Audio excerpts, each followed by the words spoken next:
नमस्कार। आपका वामिका अकेडमी पर स्वागत है। जैसा कि आपका जो ऑडिट वाली क्लासेस चल रही है, जिसमें लास्ट आपकी 13 क्लासेस कंप्लीट हो चुकी है। ठीक है, तो लास्ट जो वीडियो था आपका verification and valuation of assets वाला था, जो 3 पार्ट में उसको कंप्लीट कर चुके हैं, यानी आपका वो चैप्टर कंप्लीट हो चुका था। आज इस सेशन या वीडियो के माध्यम से आपका नया चैप्टर यानी ऑडिट वाला जो सब्जेक्ट है, उसमें नया चैप्टर स्टार्ट करेंगे। चैप्टर रहेगा आपका यानी verification and valuation of liabilities के बारे में बात करेंगे। यानी पहले 3 वीडियो में असेट्स के बारे में बात की थी, अब लाइबिलिटीज के बारे में यानी दायित्व के बारे में बात करेंगे। जो भी साथी चैनल पे नए हैं तो चैनल को सब्सक्राइब करें, वीडियो को लाइक करें, शेयर अवश्य करें। ठीक है, तो अब स्टार्ट करते हैं इसमें verification and valuation of liabilities.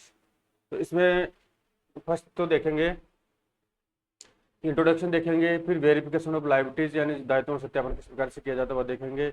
तो verification and valuation of liabilities यानी सत्यापन और मूल्यांकन किस प्रकार से किया जाएगा दायित्वों का। इसके अलावा एडवांटेज और वेरिफिकेशन या सत्यापन के कौन कौन से लाभ है। इसके अलावा differences between vouching and verification यानी प्रमाणन और सत्यापन में मुख्य कौन कौन से अंतर होते हैं, और लास्ट में फिर समरी देख लेंगे। यानी परिचय, देनदारियों का सत्यापन किस प्रकार से किया जाता है, देनदारियों का सत्यापन, मूल्यांकन, सत्यापन के लाभ, प्रमाण पत्र जारी करने और सत्यापन में अंतर, और लास्ट में सारांश देखेंगे। ठीक है, तो आपका ये चैप्टर रहेगा। यानी लगभग पूरा प्रयास है कि इसी क्लास में, यानी बड़ा चैप्टर नहीं है, जिस प्रकार से असेट्स का मूल्यांकन किया जाता है उसी प्रकार से लाइबिलिटीज में भी सेम एप्लीकेबल होगा। ठीक है, तो जो भी बैलेंस शीट का आपका जो लाइबिलिटी साइड में आते हैं, आपके क्रेडिटर्स आते हैं, सन्ड्री क्रेडिटर्स आते हैं, और इसमें लोन आता है। ठीक है, और कैपिटल आता है। तो जो भी मदें होती है लाइबिलिटी साइड की, तो उनका ऑडिटर द्वारा यानी अंकेशक द्वारा किस प्रकार से ऑडिट के समय जांच की जाएगी। तो फर्स्टली इसका इंट्रोडक्शन देखते हैं, परिचय देखते हैं। जैसा कि ये नोट्स आपके बायलिंगुअल है, यानी नोट्स भी बायलिंगुअल मिलेंगे आपको, हिंदी एंड इंग्लिश में, और साथ में जैसे चैप्टर कंप्लीट होगा पीडीएफ मिलेगी, और साथ में उसके एमसीक्यूज भी आपको मिल जाएंगे। ठीक है, एग्जाम ओरिएंटेड क्वेश्चन मिलेंगे। और ये जो क्लासेस है आपकी, हालांकि अभी जेवीएनएल जूनियर अकाउंटेंट के रिगार्डिंग है, लेकिन जो कॉमर्स के रिगार्डिंग जितनी भी भर्ती एग्जाम्स होती है, चाहे राजस्थान सरकार की हो चाहे सेंट्रल गवर्नमेंट की हो, सभी में जो ऑडिट वाला आपका पार्ट है वो आपके लिए, जो इस वीडियो के माध्यम से मैं करवा रहा हूँ, वो जो भी एग्जाम्स है उनके लिए आपके लिए काफ़ी लाभदायक सिद्ध होगा। ठीक है, तो ऑडिट कंप्लीट आपकी इन क्लासों के माध्यम से होगी। तो चाहे कौन सी भी एग्जाम हो कॉमर्स के रिगार्डिंग, ऑडिट वाला अगर जो पार्ट आता है उसमें, तो आपको अन्य वीडियो देखने की कोई आवश्यकता नहीं होगी। इंट्रोडक्शन देखते हैं इसका। And verification means proving the truth of confirmation, one of the important duties of an auditor in connection with the audit of the accounts of a concern is to verify the assets and liabilities appearing in the balance sheet. Next, he has not only to examine the arithmetical accuracy, but he has also to see that the assets as recorded in the balance sheet actually exists. The facts that there is an entry regarding the liability and which entry has been found to be correctly recorded is not a proof that the liability is in the possession of the concern at the date of the balance sheet. यानी सत्यापन का अर्थ है कि सत्यता सिद्ध करना या पुष्टि करना होता है। यानी जैसा कि नाम से प्रतीत है, सत्यापन का अर्थ होता है यानी जो भी खाता बहियों में एंट्री की गई है या ट्रांजेक्शन किए गए हैं, तो क्या वो ट्रांजेक्शन रियली में सही है या गलत है, तो उनकी सत्यता करना या उनकी जांच करना एक तरह से, या पुष्टि करना, ये सत्यापन होता है। तो सत्यता सिद्ध करना है, पुष्टि करना। किसी कंपनी के खातों के लेखा परीक्षा के संबंध में लेखा परीक्षक के महत्वपूर्ण कर्तव्यों में से एक है बैलेंस शीट में दर्शाई गई संपत्तियों और देनदारियों एंड लाइबिलिटीज का सत्यापन करना। उसे न केवल अंकगणितीय शुद्धता की जांच करनी होती है, बल्कि यह भी सुनिश्चित करना होता है कि बैलेंस शीट में दर्ज संपत्तियां वास्तव में मौजूद है या नहीं है। किसी देनदारी के संबंध में प्रविष्टि का होना और उसका सही ढंग से दर्ज होना इस बात का प्रमाण नहीं है कि बैलेंस शीट की तिथि पर देनदारी कंपनी की पास थी। यानी इसका कहने का तात्पर्य यह है कि ऑडिटर को मुख्यतः जो बैलेंस शीट में जो भी असेट साइड का सेस दिया गया है, एंड जो भी उसमें असेट दी गई है, इसके अलावा जो भी लाइबिलिटी साइड में जो भी लाइबिलिटीज दी गई है, तो उनका अंकगणितीय जो खातों में जो अर्थमेटिकल न्यूमेरिकल संख्या दी गई है, क्या वो संख्या अगर बैलेंस शीट में आ जाती है तो क्या उसको सही मान लिया जाता है, यही उसका कर्तव्य नहीं है। इसके अलावा उसे अर्थमेटिकल रूप के अलावा जो भी लाइबिलिटीज है और इसके अलावा जो भी असेट्स है उसके एग्जिस्टेंस यानी उसकी विद्यमानता भी उसे फिजिकल रूप से चेक करनी अनिवार्य होती है। ठीक है, नेक्स्ट है verification of liabilities and liabilities का सत्यापन ऑडिटर द्वारा किस प्रकार से किया जाता है। यानी लेखा परीक्षक को बैलेंस शीट के देनदारी एंड लाइबिलिटीज पक्ष में दिखाई देने वाली सभी मदों का सत्यापन करना होता है। यदि बैलेंस शीट में देनदारियों को बड़ा चढ़ाकर या कम करके दिखाया गया है, तो यह कंपनी की वास्तविक स्थिति का सही और निष्पक्ष चित्रण नहीं करेगा। अगर जो भी बैलेंस शीट में असेट्स को या लाइबिलिटीज को घटा बढ़ाकर दिखाया गया है तो कंपनी अपना जो एक्चुअल लाभ है, लाभ हानि प्राप्त नहीं कर पाएगी। ठीक है, तो बड़ा चढ़ाकर कम करके दिखाया गया है तो ये कंपनी की वास्तविक स्थिति का सही और निष्पक्ष चित्रण प्रस्तुत नहीं करता है। इसी प्रकार लाभ और हानि खाता गलत होगा। और यदि देनदारियों को लेखा पुस्तकों में दर्ज नहीं किया गया है तो इसमें अधिक लाभ दिखाया जाएगा। अगर लाइबिलिटीज नहीं दिखाई गई है तो स्वाभाविक है कंपनी के लिए फायदा है, अधिक प्रॉफिट दिखाया जाएगा। और बैलेंस शीट में ऐसी देनदारी नहीं दिखाई देगी। Westminster road construction and engineering company के मामले में इस प्रकार से माननीय जो न्यायालय था उनके द्वारा इस प्रकार से डिसीजन दिया गया था। इसके अलावा नेक्स्ट है लेखा परीक्षक को बैलेंस शीट में दर्शाई गई देनदारियों का सत्यापन करने के अलावा, यानी देनदारियों का सत्यापन तो करेगा, इसके अलावा प्रबंधन से ये प्रमाण पत्र या सर्टिफिकेट भी प्राप्त करना चाहिए कि व्यवसायिक खरीद के साथ साथ वे या किसी अन्य मद से संबंधित सभी देनदारियों को लेखा पुस्तकों में शामिल कर लिया गया है और आकस्मिक देनदारियों को बैलेंस शीट के फुटनोट के रूप में दर्शाया गया है या नहीं, उसके लिए प्रावधान किया गया है। तो ये महत्वपूर्ण है। यानी देनदारियों लाइबिलिटीज का सत्यापन करने के अलावा ऑडिटर को जो भी मैनेजमेंट है, डायरेक्टर्स है, उनसे एक सर्टिफिकेट या प्रमाण पत्र प्राप्त कर लेना चाहिए कि व्यवसायिक खरीद के साथ, यानी जो आप व्यवसायिक खरीद कर रहे हैं उसके साथ साथ में जो भी कोई व्यय हो रहा है या किसी अन्य मद से संबंधित सभी जो भी लाइबिलिटीज है उनको लेखा पुस्तकों में शामिल किया है या नहीं किया है। और जो आकस्मिक देनदारियां हैं यानी कंटीजेंट लाइबिलिटीज है तो उनको एक कंटीजेंट लाइबिलिटीज होती है आकस्मिक या संदिग्ध देनदारियां, तो उनको बैलेंस शीट के फुट नोट में दर्शाया जाता है, ना कि उनका टोटल किया जाता है। तो बैलेंस शीट में फुट नोट में दर्शाने के बाद में उस राशि के रिगार्डिंग प्रॉपर रूप से प्रोविजन किया गया है या नहीं किया गया, ये ऑडिटर को चेक करना होता है। Next, as regard the liabilities the auditor has to satisfied himself with respect to the following points, यानी देनदारियों के संबंध में लेखा परीक्षक को निम्नलिखित बिंदुओं के संबंध में स्वयं को संतुष्ट करना होता है। अब किस प्रकार से सेटिस्फाइड होगा,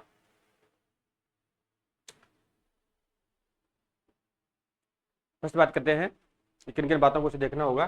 पहला तो होगा बही खातों में दिखाई देने वाली क्रेडिट बैलेंस वास्तव में देनदारियां हैं या नहीं है। इसके अलावा नेक्स्ट चेक करेगा आकस्मिक या जानबूझकर दर्ज नहीं की गई देनदारियों को बही खातों में दर्ज किया गया है। इसके अलावा उनका उचित मूल्यांकन किया गया है या नहीं किया गया, यह उसमें मेंशन करना होगा। उनका उचित वर्गीकरण और खुलासा किया गया है नहीं किया गया है। बैलेंस शीट में दिखाई गई देनदारियां वास्तव में देय है या नहीं है, या फर्जी तो नहीं है, काल्पनिक नहीं है। इसके अलावा दर्ज की गई देनदारियां व्यवसाय के वैध संचालन के लिए देय है, यानी जो लीगल है, कानून है, कानून के अकॉर्डिंग जो लाइबिलिटीज है वो कानून के अकॉर्डिंग है या नहीं है, वैध संचालन के लिए है या नहीं है, वो ऑडिटर को चेक करना होता है इस पर रूल्स। नेक्स्ट, किसी प्रभार से उत्पन्न देनदारियों के मामले में ऐसे प्रभार की प्रकृति और सीमा का खुलासा भी किया जाना चाहिए। इसके अलावा आकस्मिक देनदारियों की प्रकृति और सीमा का खुलासा बैलेंस शीट में किया जाना चाहिए। जो भी कंटीजेंट लाइबिलिटीज है उसका फुटनोट के रूप में खुलासा किया जाना चाहिए। अब नेक्स्ट है वेरिफिकेशन, ये महत्वपूर्ण है।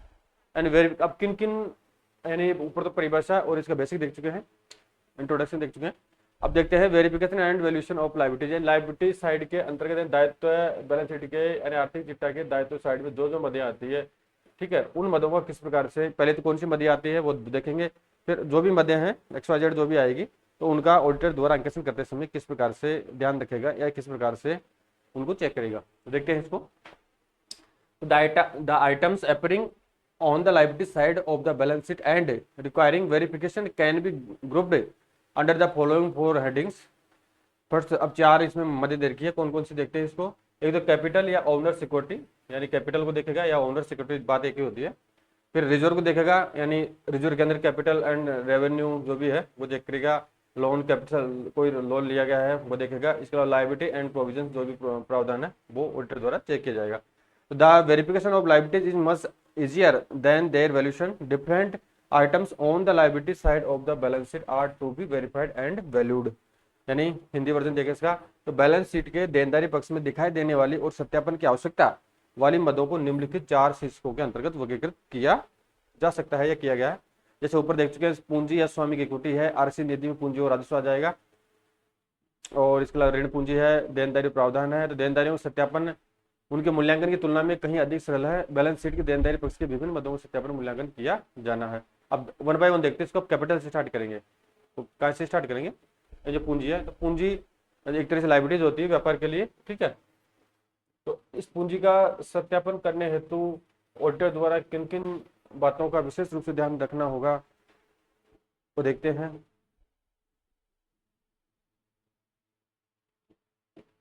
यानी यद्यपि पूंजी किसी कंपनी की देनदारी नहीं है, फिर भी लेखा परीक्षक द्वारा बैलेंस शीट की शुद्धता के संबंध में प्रमाण पत्र देने के लिए इसका सत्यापन आवश्यक है। पूंजी का सत्यापन निम्नलिखित तरीके से किया जाता है। एन जो कैपिटल है उसका सत्यापन ऑडिटर द्वारा किस प्रकार से किया जाएगा? तो फर्स्ट देखते हैं,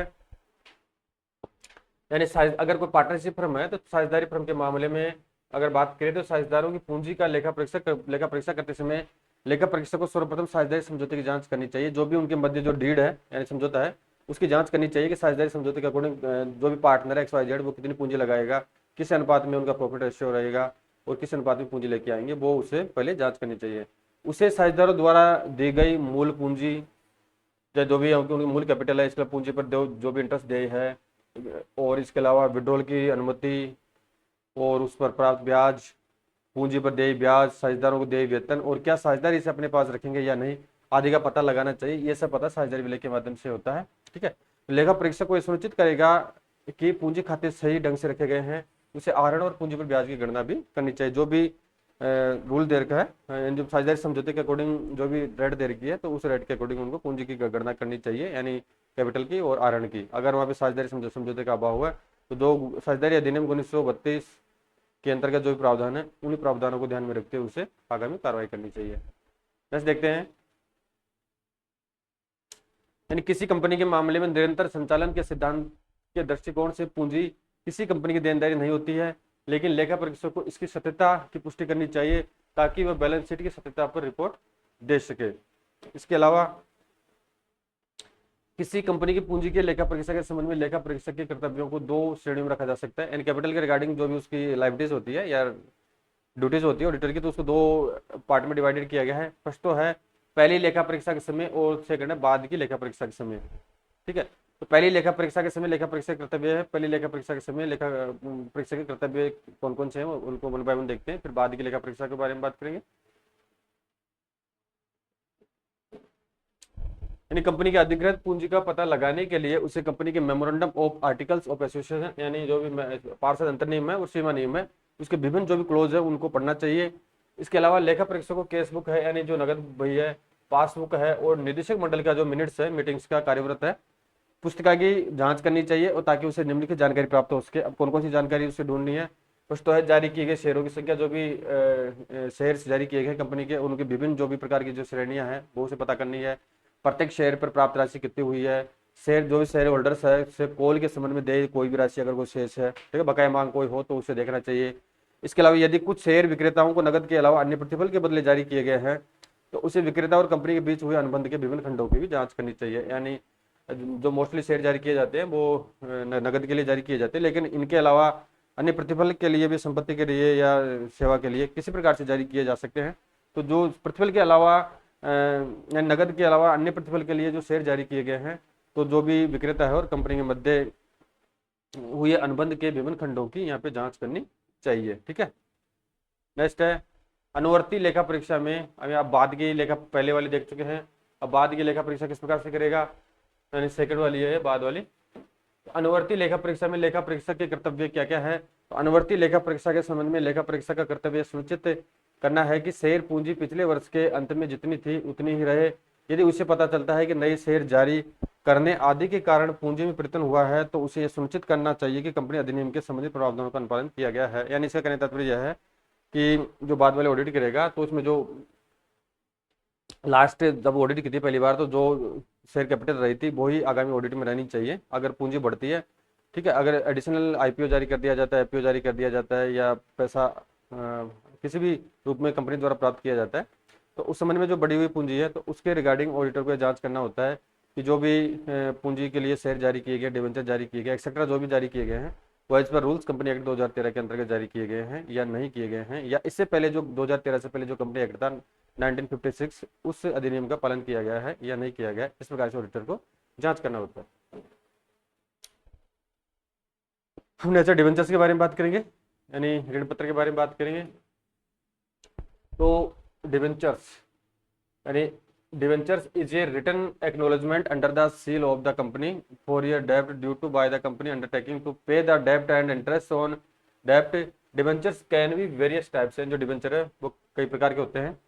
ठीक है, तो डिवेंचर कंपनी के मोहर के तहत जारी किया गया एक विलिखित अनुबंध होता है जिसमें कंपनी ऋण और उस पर लगने वाली ब्याज का भुगतान करने का वचन देती है। डिवेंचर कई प्रकार के हो सकते हैं।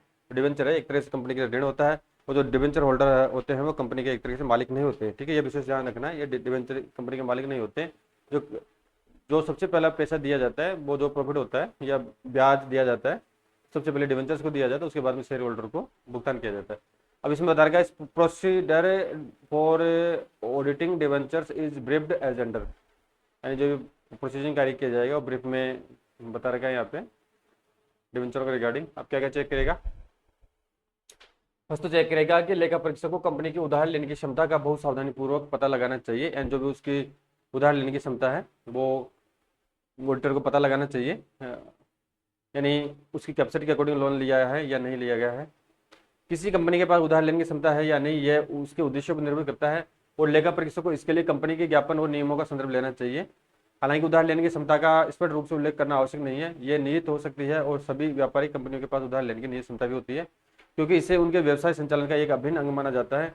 यदि निदेशकों या प्रबंध एजेंटों की उधार लेने की क्षमता पर कोई सीमा निर्धारित है, तो लेखा परीक्षक को यह सुनिश्चित करना चाहिए कि उस सीमा का उल्लंघन न हो। यानी अगर उनकी कैपेसिटी दे रखी है, अगर वहाँ पे टाइमलाइन या सीमा दे रखी है कि इतनी राशि तक या इतना जो भी ऑपरेटिंग रेशियो है, यानी जो भी रेशियो आता है, तो उस रेशियो से ज़्यादा उधार लेना उचित नहीं है, तो वो उसे चेक करना होगा।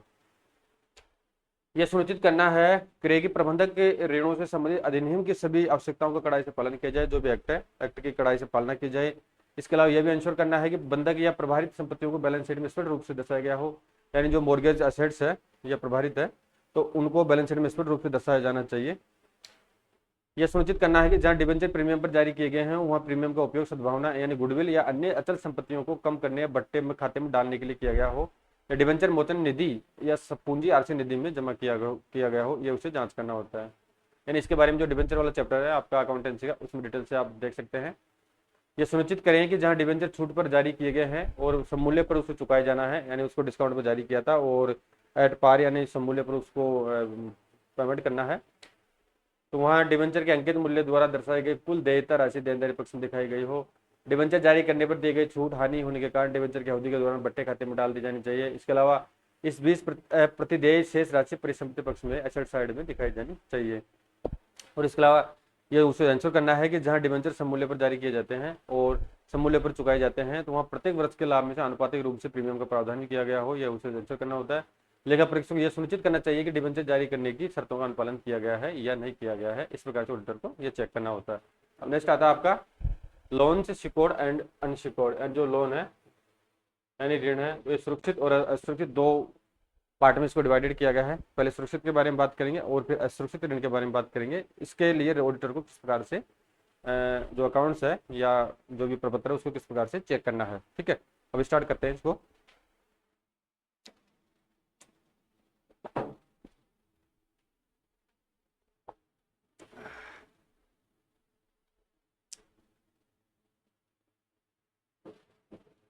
यानी ऋणों के अस्तित्व की जांच करें जो वह ऋण प्राप्त करने के लिए हुए समझौते और पत्राचार के संदर्भ में कर सकता है, ठीक है। फिर है ऋणों पर ब्याज के भुगतान की जांच करें। यदि कोई देय ब्याज का भुगतान नहीं किया गया है तो लेखा परीक्षक को यह सुनिश्चित करना चाहिए कि उसे देयता के रूप में दर्शाया गया है। इसके अलावा सुरक्षित ऋणों में के बारे में बात करें तो ऋण देने वाले पक्षों से पुष्टिकरण यानी कॉमन है, ये पुष्टिकरण पत्र मंगवाए, यानी जिनको ऋण दिया गया है उनसे सर्टिफिकेशन के लिए उनसे पत्राचार करें। और लेखा परीक्षक को न केवल ऋण की राशि बल्कि देय ब्याज और दी गई सुरक्षा के बारे में जानकारी प्राप्त करनी चाहिए। इसके अलावा कंपनी के ज्ञापन और निगम के अनुच्छेद तथा कंपनी अधिनियम के संदर्भ में कंपनी की ऋण लेने की क्षमता की भी जांच करनी चाहिए। इसके अलावा सुनिश्चित करना है कि यदि कंपनी द्वारा कोई संपत्ति गिरवी रखी गई है या मॉर्गेज रखी गई है तो गिरवी को कंपनी रजिस्ट्रार के पास पंजीकृत कराया गया है या नहीं, और गिरवी रजिस्टर में प्रविष्टि की गई है या नहीं की गई, इस प्रकार की जांच करनी होगी, ठीक है। अब देखते हैं, यानी आपका सुरक्षित असुरक्षित दोनों हो चुका है। अब लायबिलिटीज एंड प्रोविजंस के बारे में बात करेंगे, यानी जो दायित्व है और प्रावधान है उसके रिगार्डिंग ऑडिटर को क्या क्या चीजें चेक करनी होती है। तो ऋण प्राप्त करने के लिए दिए गए आवेदन की प्रतीक की जांच करके ऋण की शर्तों और नियमों का पता लगाना चाहिए ऑडिटर को। सेकंड जांच करेगा यदि किसी संपत्ति पर प्रभार बनाकर कोई सुरक्षा प्रदान की गई है तो लेखा परीक्षक को प्रभार बनाने से संबंधित समझौते की जांच करनी चाहिए और इस तथ्य को बैलेंस शीट में भी दर्शाया जाना चाहिए। इसके अलावा ग्राहक की उधार लेने की क्षमता का सत्यापन किया जाना चाहिए, जो बोरोविंग उसकी कैपेसिटी है कंपनी की वो कितनी है, और यह सुनिश्चित किया जाना चाहिए कि ऋण उचित प्राधिकरण के तहत लिया गया है या नहीं लिया गया है। नेक्स्ट है बैलेंस शीट की तिथि तक अर्जित ब्याज की राशि का या तो भुगतान किया जाना चाहिए या उसके लिए प्रावधान किया जाना चाहिए। लेखा परीक्षक को यह सुनिश्चित करना चाहिए कि यह कार्य किया गया है या नहीं किया गया है। और इसके अलावा जो बैंक ओवरड्राफ्ट है, ओडी है, बैंक अधिविकर्ष से, उसके लिए वो जांच करेगा। क्या जांच करेगा? बैंक ओवरड्राफ्ट के मामले में उसे निम्नलिखित जांच करनी चाहिए।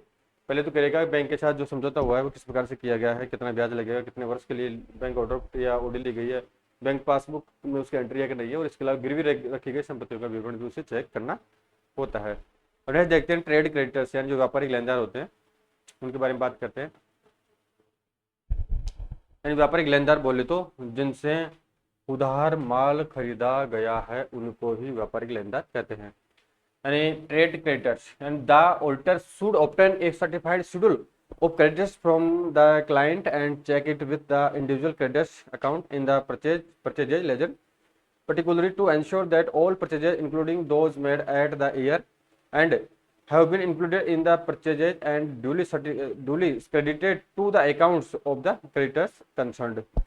यानी लेखा परीक्षक क्या है? लेखा परीक्षक को ग्राहक से लेनदारों की प्रमाणित सूची प्राप्त करनी चाहिए। जो लेखा परीक्षक है, ग्राहक यानी कंपनी, यानी ग्राहक बार बार आता है तो यहाँ कंफ्यूजन नहीं होना आपको, क्या मानना है, कंपनी या संस्था। यानी लेखा परीक्षक को कंपनी या संस्था से जो भी लेनदार है, क्रेडिटर्स है, की प्रमाणित सूची प्राप्त करनी चाहिए। जो भी प्रमाणित सूची है वो लिस्ट ले लेनी चाहिए। और खरीद बही में जो भी परचेज किया गया है उधार, प्रत्येक लेनदार के खाते से उसकी जांच भी करनी चाहिए, कहीं फर्जी तो एंट्री नहीं की गई है।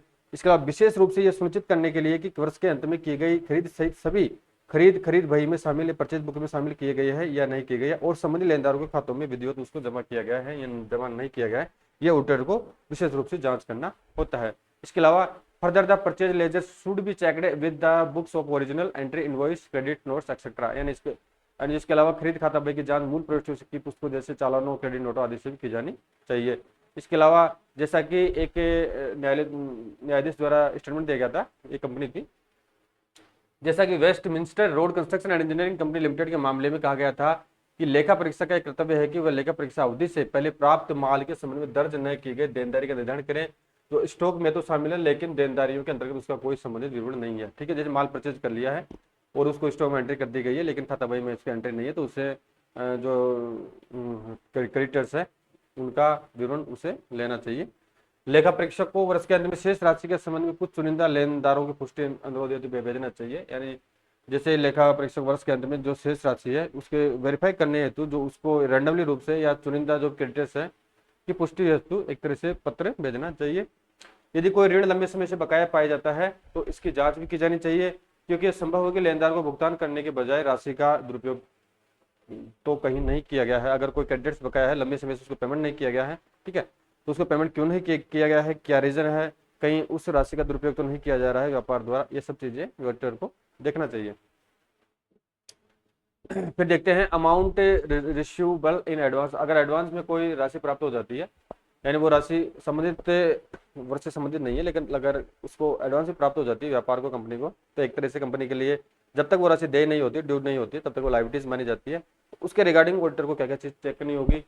Amount receivable in advance, as far as amounts received in advance are concerned, to verify such amount the auditor should obtain a certified schedule thereof from the company or organization. Not only this, he should further ensure that the entire amount so received has been shown as a liability in the balance sheet। यानी अग्रिम रूप क्या है? अग्रिम रूप से प्राप्त क्या है? अग्रिम रूप से प्राप्त राशियों के संबंध में लेखा परीक्षक को ऐसी राशि का सत्यापन करने के लिए कंपनी या संगठन से इसका प्रमाणित विवरण प्राप्त करना चाहिए। इतना ही नहीं, उसे यह भी सुनिश्चित करना चाहिए कि प्राप्त संपूर्ण राशि को बैलेंस शीट में देयता के रूप में दर्शाया गया है या नहीं दर्शाया गया है। जो भी एडवांस में राशि प्राप्त हुई उसका संपूर्ण विवरण लेना चाहिए, और जो भी एडवांस में राशि प्राप्त हुई है उसको बैलेंस शीट में लायबिलिटी साइड में देयता यानी लायबिलिटी साइड में उसको दर्शाया गया है या नहीं दर्शाया गया है, ये ऑडिटर को सुनिश्चित करना अनिवार्य होता है। अब नेक्स्ट आउटस्टैंडिंग एक्सपेंसेज है, यानी बकाया खर्चे हैं। क्या है? बकाया खर्चे। तो बकाया खर्चों के सत्यापन के लिए लेखा परीक्षक को किसी जिम्मेदार अधिकारी से यह प्रमाण पत्र प्राप्त करना चाहिए कि सभी बकाया खर्चे चालू वर्ष के खातों में शामिल कर लिए गए हैं, यानी चालू वर्ष से संबंधित होने चाहिए। एक तरह से लायबिलिटी जो होती है आउटस्टैंडिंग एक्सपेंसेज, चालू वर्ष में डेबिट किए जाने वाले ऐसे खर्चों के उदाहरण स्पष्ट हो सकते हैं, जैसे 12वें महीने का किराया, देय वेतन या अंतिम महीने का बिजली का बिल आदि। इस प्रकार से उसे चेक करना चाहिए। इसके अलावा लेखा परीक्षा तिथि के बाद के कुछ सप्ताहों की प्रविष्टियों की जांच भी करनी चाहिए, ताकि यह सुनिश्चित हो सके कि वे लेखा परीक्षित वर्ष से संबंधित नहीं है। उसे यह भी इंश्योर करना चाहिए कि बकाया खर्चों में भुगतान कर दिया गया है। अब देखते हैं नेक्स्ट बिल्स रिसीवल एंड बिल्स रिसीवल जो वही होती है सब्सिडी बुक होती है। तो बिल्स रिसीवल के बारे में ऑडिटर को क्या क्या जांचें करनी होती है, किस प्रकार से जांच करेगा। देय बिलों के सत्यापन के लिए निम्नलिखित चरण अपनाए गए हैं। सॉरी ये बिल्स पेबल है, क्या है बिल्स पेबल है, बीपी यानी एक तरह से लाइबिलिटीज है, और बी आर एसेट साइड में देख चुके हैं। तो यहाँ पे बिल्स पेबल देख रहे हैं, बीपी देख रहे हैं। तो देय बिलों के सत्यापन के लिए निम्नलिखित चरण अपनाए जाते हैं। उन्हें देय बिलों यानी बिल्स पेबल की सूची प्राप्त करनी चाहिए और उसकी तुलना देय बिल बही और देय बिल खाते से करनी चाहिए। जो भी बीपी है उनकी सब्सिडी बुक से जांच करनी चाहिए, जो भी अकाउंट है दोनों से उसकी जांच करनी चाहिए, क्या ये रियलिटी में वास्तविक दायित्व है या नहीं है। जिन बिलों का भुगतान हो चुका है उनका सत्यापन कैशबुक से किया जाना चाहिए, क्योंकि जो पेमेंट होगा उसकी एंट्री कैशबुक में कर दी जाएगी। तो उनकी सत्यापन या वेरिफिकेशन यदि कैशबुक से उनकी क्रॉस चेक करनी चाहिए। इसके अलावा यह इंश्योर करने के लिए कि कोई फर्जी बिल शामिल न हो, उन्हें अगले वर्ष की कैशबुक की जांच करनी चाहिए, ताकि ये सुनिश्चित हो सके कि संबंधित बिल का भुगतान हो चुका है। यदि किसी प्रकार की गड़बड़ी का संदेह हो तो उन्हें बिल जारी करने वालों से सीधे पुष्टि प्राप्त करनी चाहिए। इसके अलावा उन्हें यह भी ध्यान रखना चाहिए कि यदि बिल स्वीकार करने से कंपनी की किसी संपत्ति पर कोई प्रभाव उत्पन्न हुआ है, अगर बिल एक्सेप्ट करने से कंपनी की कोई असेट्स है उस पर अगर कोई मॉर्गेज प्राप्त होता है या कोई प्रभार चार्ज उत्पन्न होता है, तो इस संबंध में बैलेंस शीट में उसका उल्लेख होना अनिवार्य होता है। ये ऑडिटर को जांच करना अनिवार्य होता है।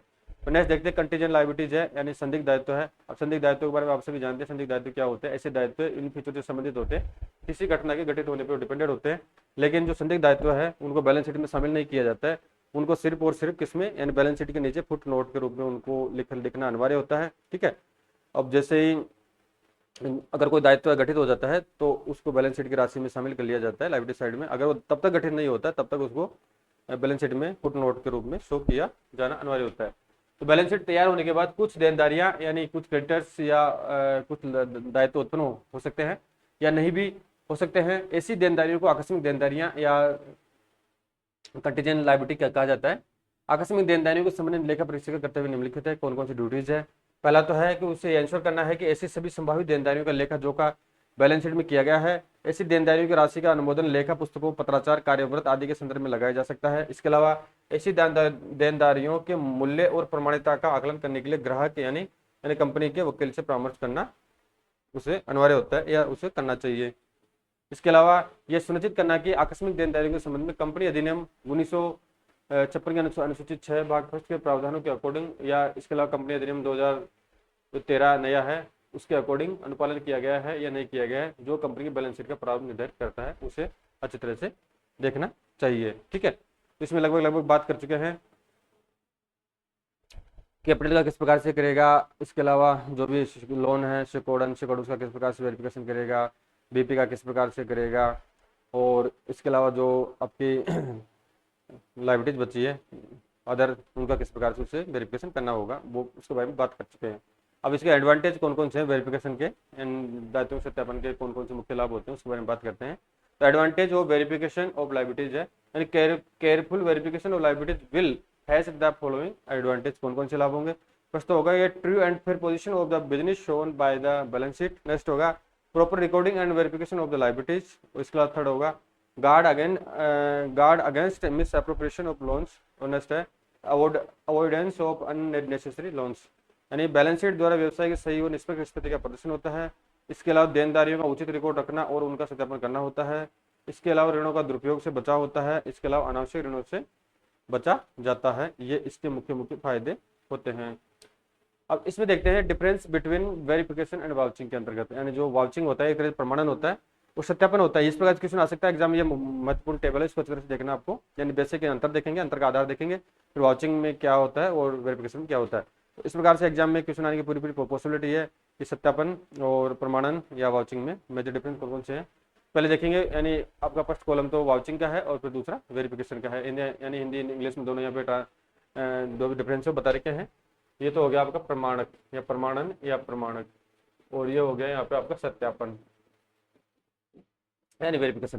तो पहले तो देखते हैं अंकगणितीय शुद्धता के बारे में देखते हैं। क्या देखते हैं अर्थमैथमेटिकल एक्यूरेसी, यानी अंकगणितीय शुद्धता देखें किसमें प्रमाणक के बारे में बात करते हैं। पहले तो लेखा परीक्षा करते समय लेखा परीक्षक केवल लेखा पुस्तकों में दर्ज लेन देन की अंकगणितीय शुद्धता और सत्यता की जांच करता है।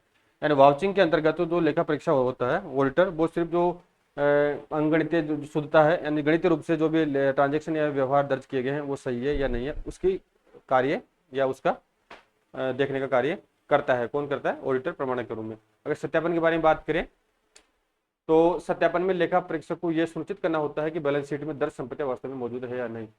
यानी प्रमाणन के अंतर्गत ऑडिटर का कार्य होता है अंगणितीय शुद्धता चेक करना होता है, और इसके अलावा जो अंगणितीय शुद्धता है वो तो हो गया आपकी प्रमाणन के बारे में। और अंगणितीय शुद्धता के अलावा जो कार्य किया जाता है, जैसे कोई संपत्ति 50,000 रुपये दर्शा रखी है खातों में बैलेंस शीट में, तो वो तो हो गया आपकी अंगणितीय शुद्धता। और इसके अलावा जो 50,000 की रियलिटी में वो संपत्ति विद्यमान है या नहीं है, या ज्यादा की है, कम की है, या फर्जी है, तो उसकी जो एग्जैक्ट यानी एग्जिस्टेंसी या विद्यमानता देखने हेतु या फिजिकल रूप से उसका कार्य जो किया जाता है उसी को सत्यापन कहा जाता है। ठीक है, ये एक तो ये अंतर हो गया। तो सेकंड है जांच एंड चेक के बारे में बात करेंगे, यानी ये तो होगा आपका प्रमाणक वाउचिंग यानी जांच, और ये होगा आपका वेरिफिकेशन। यानी जांच के बारे में बात करें, चेक करें, तो लेखा परीक्षा करते समय केवल प्रश्नों की जांच की जाती है। एंड जो लेखा परीक्षा कार्य किया जाता है वाउचिंग के अंतर्गत, तो उसमें केवल जो एंट्रीज है, जो व्यवहार है, उनकी जांच की जाती है। इसके अलावा सत्यापन में एक बार जब लेखा परीक्षा संपत्तियों के अस्तित्व के बारे में आश्वस्त हो जाता है तो उसे यह जांचना होता है कि संपत्तियां किसी भी प्रकार से भार मुक्त है या नहीं। यानी पहले तो उसको यानी लेखा परीक्षा वाउचिंग के अंतर्गत तो लेखा जनरल परीक्षा चेक होगी, और वेरिफिकेशन के अंतर्गत जो संपत्तियों का विद्यमानता या अस्तित्व है वो जांचेगा, उसको फिजिकल वेरिफिकेशन करेगा। उसके बाद में आश्वस्त होने के बाद में उसे जो भी असेट्स है वो किसी प्रभार से या मॉर्गेज से मुक्त है या नहीं, इस प्रकार से ऑडिटर को चेक करना होता है। या दो चीजें करनी होती है इसमें।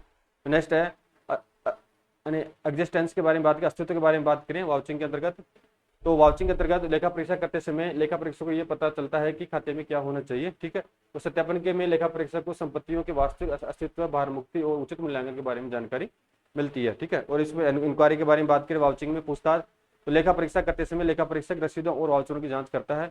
और इसके अलावा जो सत्यापन होता है, सत्यापन में लेखा परीक्षक को अधिकारियों से स्वामित्व पट्टे पर ली गई संपत्ति के बारे में पूछताछ करनी चाहिए। यानी एक तरह से देखें तो वाउचिंग का क्षेत्र एक तरह से संकीर्ण होता है, और जबकि सत्यापन का क्षेत्र है वो एक तरह से विस्तृत यानी बड़ा होता है।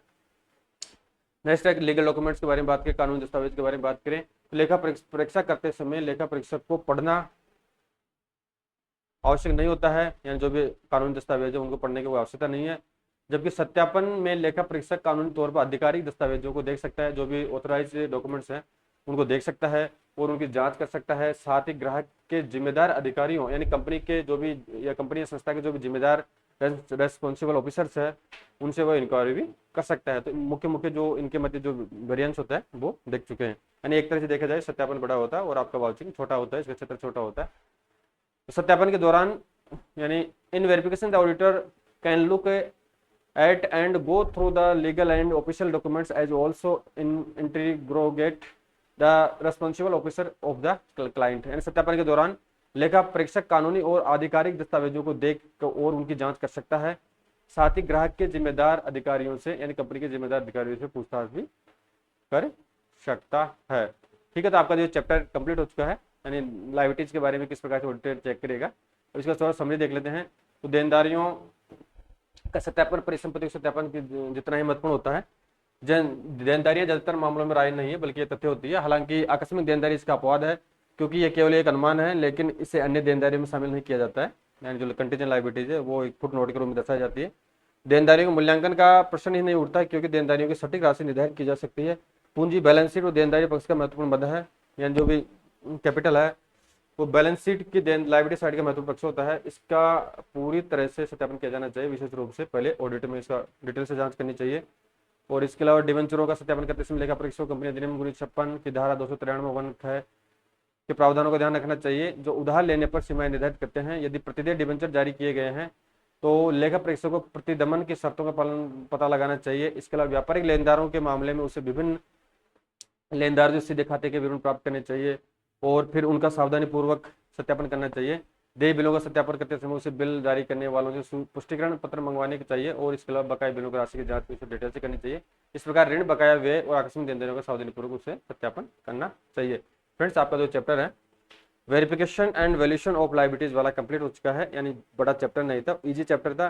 ठीक है, तो इसको शॉर्ट में कंप्लीट करवा दिया गया है। यानी एग्जाम के दृष्टिकोण से अगर आप इस पीडीएफ को या वीडियो को अच्छी तरह से देखेंगे तो आपका जो एग्जाम में प्रश्न आएगा वो इससे एक भी क्वेश्चन बाहर नहीं जाएगा। ठीक है, और एमसीक्यूज किस प्रकार से आएंगे उसके रिगार्डिंग आपको अलग से मैं पीडीएफ नोट्स दूंगा। ठीक है, तो आपको किसी प्रकार की क्वेरीज जो है कमेंट करके जरूर बताएं। यानी आपके इस सब्जेक्ट में 14 एंड 14 वीडियोस कंप्लीट हो चुके हैं। अब नेक्स्ट वीडियो 15वां आएगा जिसमें आपका नया चैप्टर स्टार्ट करेंगे। ठीक है, धन्यवाद।